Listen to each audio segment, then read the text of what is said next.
Ring road की service road के लिए गुलबर्गा हेडलाइंस के जरिए शुरू किए गए मिशन सर्विस रोड का आज 23वां एपिसोड है, जिसमें आप देख सकते हैं हागरगर रोड से बाखर सर्कल तक थर्ड फेज का काम शुरू हो चुका है। रमजान की वजह से कारोबारियों की गुजारिश पर इस काम को रोका गया था और अभी फाइनल काम मुकम्मल होने जा रहा है।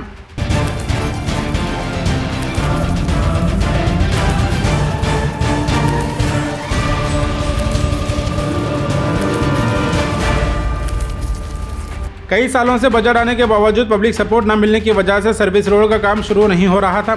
कई ऐसे दुकानदार और मकानदार हैं जो अपने घर और दुकान के सामने इलेक्ट्रिक पोल शिफ्ट करने के लिए ऑब्जेक्शन कर रहे थे। एक तरफ लगातार हो रहे एक्सीडेंट्स और दूसरी तरफ सर्विस रोड का पेंडिंग काम कई सवाल खड़े कर रहा था। रिंग रोड पर लोगों की लाशें देख गुलबर्गा हेडलाइंस की जानिब से एक जिम्मेदारी के साथ मिशन सर्विस रोड के नाम से सीरीज शुरू की गई और नईम खान ने पूरी जिम्मेदारी के साथ दिन रात अपना वक्त देते हुए लोगों से बात कर सर्विस रोड का काम शुरू करवाया था और अभी जैसे तैसे 8 किलोमीटर की सर्विस रोड बनकर तैयार हो गई है। पर अफसोस लोग सुधरने का नाम नहीं ले रहे हैं। आजकल किसी को अपने खुद के घर के सामने कोई छोटी सी साइकिल भी पार्क करे तो बर्दाश्त नहीं होता और ऐसे लोग सर्विस रोड पर अपनी बड़ी बड़ी गाड़ियां पार्क कर छोड़ देते हैं। लोगों को आने जाने में तकलीफ होती है तो होने दो, अपनी गाड़ियां यहीं पार्क करेंगे। आज से 2 दिन पहले NHI और कॉरपोरेशन के ऑफिशियल्स के जरिए Gulbarga district minority president Naeem Khan की मौजूदगी में सर्विस रोड पर मौजूद इंक्रोचमेंट हटाया गया और आज जुम्मा के दिन पोल शिफ्टिंग का काम शुरू हो रहा है। 4 से 8 दिन में टोटल पोल शिफ्ट होगी और फिर यूजीडी का काम शुरू किया जाएगा और उसके बाद फाइनल रोड बनकर तैयार हो जाएगी। इस मौके पर नईम खान ने क्या कहा वीडियो में सुन सकते हैं।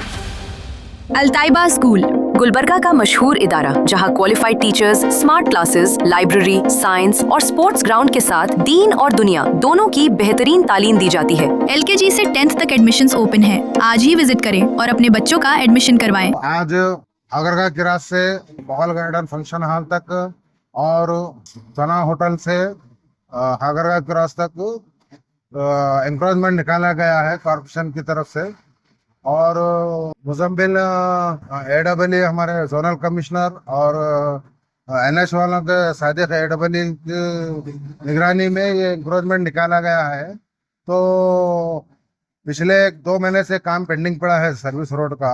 पेंडिंग होने की वजह ये थी कि यहाँ के कारोबारी लोगों की एक अपील थी कि रमज़ान के बाद करें काम। तो आज रमज़ान होकर 15 दिन हुआ है। हम कॉन्ट्रैक्टर को और हमारे NH वालों को लगातार दबाव और प्रेशर रखे हैं। हमें रखने के बावजूद भी यहाँ पे NH वालों का कोई जिम्मेदारी से कॉन्ट्रैक्टर के ऊपर जो प्रेशर रखना है वो प्रेशर नहीं रख रहे हैं। तो हमारा ये DC मैडम, हमारे गुलबर्गा DC फौजा तरन्नुम जी से मुतालिबा है कि वो अपील है कि वो NH के ऊपर प्रेशर रखे। ना कभी कोई NH के AWE आते, ना NH के जो है ना PD आते यहाँ पे, ना उन्होंने कोई जिम्मेदारी से काम ले रहे हैं। यहाँ आवाम का जो है ना खास करके शहर में जो एक्सीडेंट हो रहे हैं तो हम प्रेशर रख रहे हैं। हमेशा हमें प्रेशर रख रहे हैं उनके ऊपर, पब्लिक का प्रेशर है, लेकिन NH वाले कोई जिम्मेदारी नहीं ले रहे, कोई कॉन्ट्रैक्टर के ऊपर प्रेशर नहीं रख रहे। हमारा जो है ना DC मैडम से मुतालिबा है कि वो NH वालों के ऊपर प्रेशर रखे और काम करे। अगर वरना नहीं तुमको मजबूरन जो है ना यहाँ पे स्ट्राइक करना पड़ेगा। DC मैडम के खिलाफ भी जो है ना एहतजाज होगा और NH वालों के भी खिलाफ एहतजाज होगा और खास करके हमारे कॉरपोरेशन कमिश्नर साहब के, क्योंकि रोड 8 किलोमीटर काम होने के बाद यहाँ पे जितने भी फंक्शन हॉल वाले हैं, शामिल वाले हैं, वेट ब्रिज वाले हैं, होटल्स वाले हैं, ना किसी के होटल्स का पार्किंग है यहाँ पे, ना उनको जो है ना पुलिस कमिश्नर का भी कोई कंट्रोल नहीं है। क्यों कंट्रोल नहीं है कि कोई भी ट्रैफिक पुलिस से कोई एक स्ट्रिक्टली जो है ना ऑफिसर नहीं आ रहा है। जब स्ट्रिक्ट एक ऑफिसर आएगा, जब फाइन मारेगा तो जो है ना काम होगा। यहाँ पे 5 से 6 फंक्शन हॉल है जिसके लिमिट मैं समझता हूँ 1000 से 500 लिमिट है वो फंक्शन हॉल की पब्लिक की। वो करते हैं 5-5 हजार का फंक्शन, जिसमें पब्लिक पूरे रोड पे आके पार्किंग करते हैं। वेट ब्रिज जो है ना, जितने 3-4 वेट ब्रिज है यहाँ पे, जबकि सर्विस रोड पे हैवी व्हीकल नहीं आना है, वो वेट ब्रिज पे आने के वास्ते, वेट करने के वास्ते हैवी व्हीकल आ रहे हैं। और यहाँ पे शामिल वाले पूरे लेकर के लकड़ा लेकर के रोड पर रख के बड़े बड़े हैवी गाड़ा लेकर रात तमाम वो रोड के सर्विस रोड के ऊपर गाड़ी ठहरा करते हैं, लोड वाले गाड़ियां ठहरा करते हैं। फिर वो शामिल का जो है ना वहाँ पे लोडिंग खाली करते हैं, जब तक सर्विस रोड बंद रहती। कई हॉस्पिटल हैं जिसकी पार्किंग नहीं है, तो ये जिम्मेदारी डीसी मैडम की है। डीसी मैडम इनके ऊपर नजर रखना। कमिश्नर क्या कर रहे हैं, कॉर्पोरेशन वाले क्या कर रहे हैं? आज तक कॉर्पोरेशन कमिश्नर एक नोटिस नहीं दिया होटल वालों को, एक नोटिस जो है ना फंक्शन वालों को नहीं दिया, एक नोटिस हमारे फंक्शन हॉल वालों को दिए, ना कोई शामिल को दिए, ना वेट ब्रिज वालों को दिए। ये लोग रोड को इतना जाम करके छोड़े है, सर्विस रोड बंद कर भी कोई मतलब ही नहीं है उसका।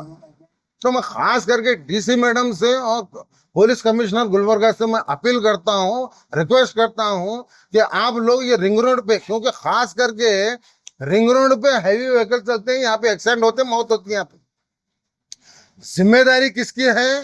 यहाँ पे डीसी की और पुलिस कमिश्नर की मेन जिम्मेदारी है। उसके बाद आती है जिम्मेदार कॉर्पोरेशन कमिश्नर।